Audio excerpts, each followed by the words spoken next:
When it comes to warplanes, some stand out for their speed, power, and innovation, while others are remembered for all the wrong reasons. In today's video, we're looking at some of the worst warplanes ever to take to the skies. Jets and bombers that failed to deliver, struggled with performance, or put their pilots in danger. From poor designs to unreliable engines, these planes caused more headaches than victories. Whether they were unsafe, hard to fly, or just plain ineffective, these aircraft prove that even the best ideas can crash and burn. Join us as we explore the biggest failures in the history of fighter planes. The Vought F7U Cutless was one of the most unusual and disappointing planes ever built for the US Navy. Designed in the late 1940s, the Cutless looked very futuristic with its sleek, tailless design and sharp swept-back wings. It was meant to be a cutting-edge jet fighter, but the reality was far from impressive. Pilots nicknamed it the Gutless Cutless because it had many dangerous flaws that made it a nightmare to fly. First, the F7U's engines were underpowered and unreliable. The plane struggled to take off from aircraft carriers, often requiring extra help to get airborne. Its slow acceleration was also a major problem, especially during combat situations where speed was everything. To make matters worse, the engines frequently malfunctioned, increasing the chances of deadly crashes. Another problem was its tricky handling. The tailless design may have looked cool, but it made the F7U unstable in the air. Pilots found it hard to control, especially during takeoffs and landings. Because the Cutless was mainly used on aircraft carriers, pilots had to land on short, moving runways, a difficult task even with a good plane. With the Cutless, it was an even more dangerous task, as many pilots experienced rough landings, and accidents were far too common. On top of that, the F7U was prone to mechanical failures. The hydraulic system, which controlled the plane's movement, was unreliable and often failed during flight. Imagine being thousands of feet in the air and losing control. This was a terrifying reality for some pilots flying the Cutless. Unfortunately, these problems led to a high accident rate, and several pilots lost their lives flying this plane. The Cutless also lacked the firepower and combat performance it promised. While it was designed to carry guns and missiles, its poor handling and sluggish speed made it less effective in real-world combat situations. For a fighter jet, this was a serious flaw. Despite its nice looks and ambitious goals, the F7U Cutless proved to be a failure. The US Navy retired it in the mid-1950s after less than a decade of service. Out of the 320 Cutlasses built, many ended up being scrapped, and the plane was quickly forgotten. The Heinkel 162, nicknamed the Volksjäger, or People's Fighter, was one of the worst warplanes ever to fly. Built during the final months of World War II, it was a desperate attempt from Germany to create a cheap, fast jet fighter that could turn the tide of the war. But this aircraft was rushed, poorly designed, and dangerous to fly. The HE-162 was a small, single-engine jet fighter with its engine mounted on top of the fuselage.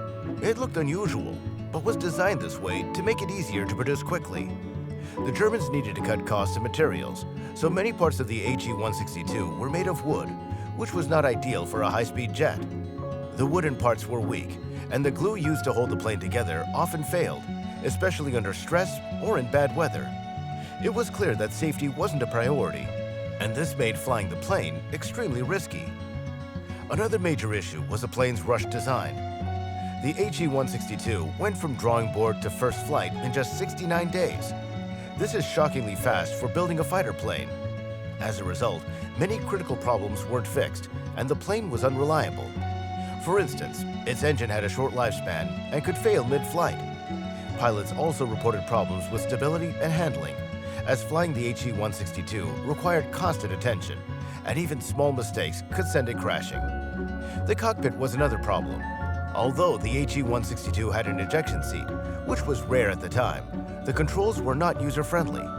The pilots who flew it were often inexperienced because Germany was running out of skilled pilots by this stage of the war. In combat, the HE-162 didn't live up to its promise. While it was fast, reaching speeds of up to 562 miles per hour, speed alone wasn't enough.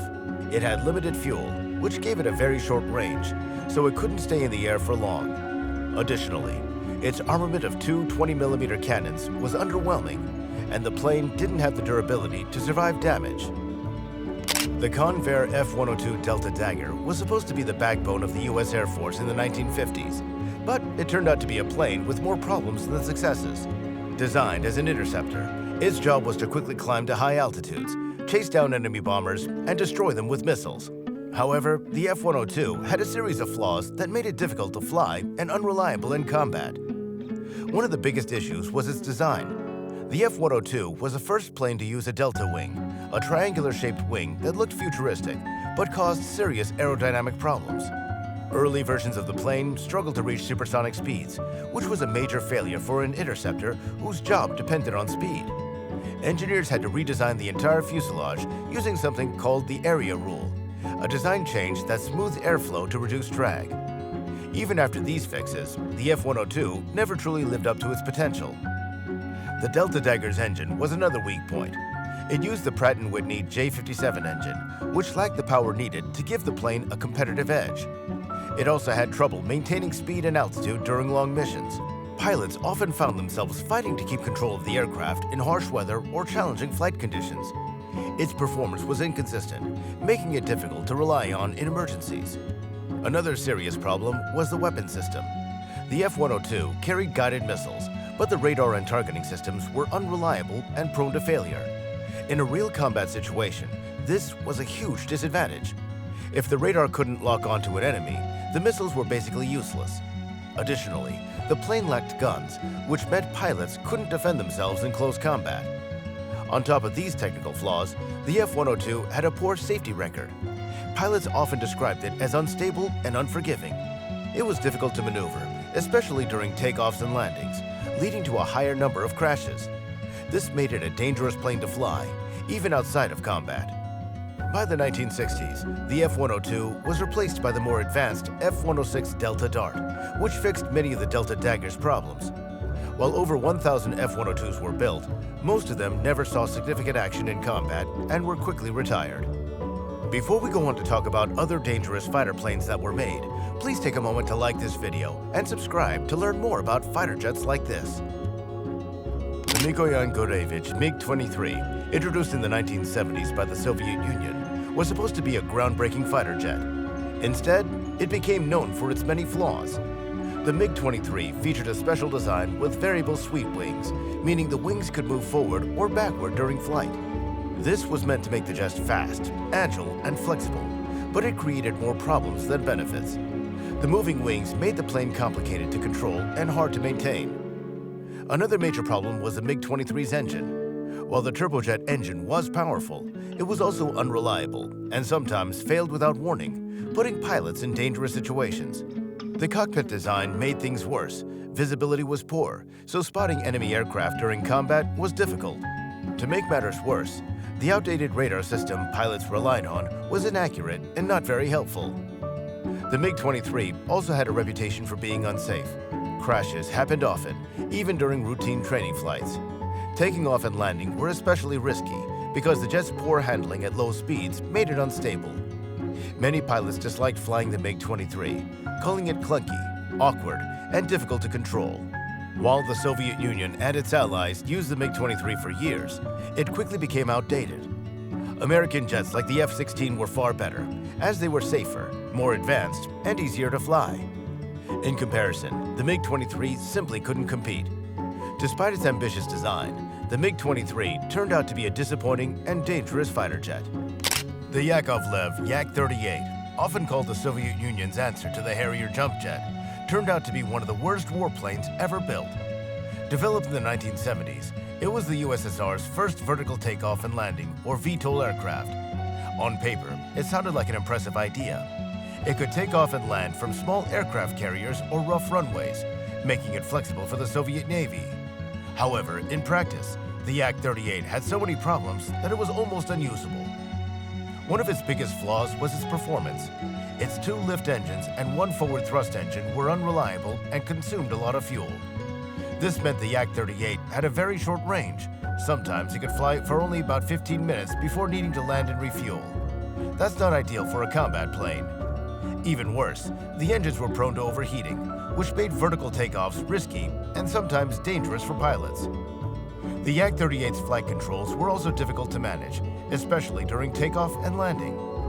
Unlike the British Harrier, which had advanced controls for hovering and stability, The Yak-38 was clumsy and hard to balance.